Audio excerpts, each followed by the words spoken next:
ما دویسته کلمات نه لذا میشه 2016 انجام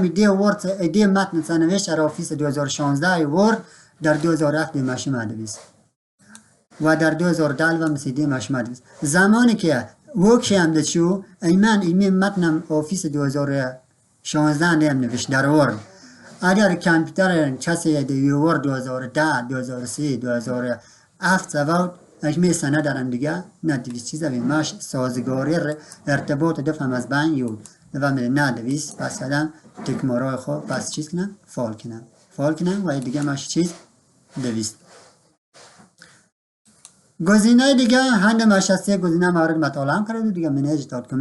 منیج دات کامنت دیگه فرض مثال یه سند ماش ذخیره نچیش ده سندم نوشت ذخیره دی نکنم دون سیو ازان نشتیم لامیش سندایی که ذخیره هم سند چوش با دف دوباره با دسترس پیدا کنم فرض مثال اگه موضوع هم نوشت اگه سیمینار هم نوشت ماش کمتر چارش نرایش و ماش مثلا نوش ذخیره کنم یعنی از بخش فایل بخش منیج داکومنت از اند ریکاور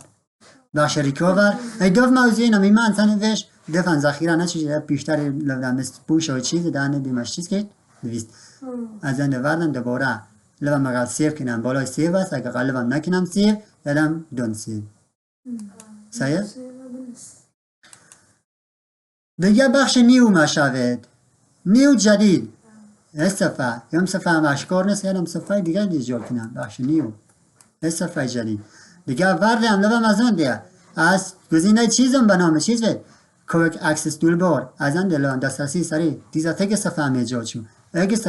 صفحه فعلا چندین صفحه هم ایمان ایجاد شد در پروگرام آورده خواهد از ده دسته هم لبم بخش فایل نیو از اون دسته هم از اون دوردن چندین صفحه هم زمان ایمان چند صفحه هم جدید شد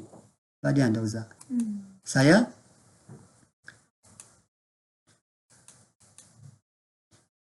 گزینه دیگه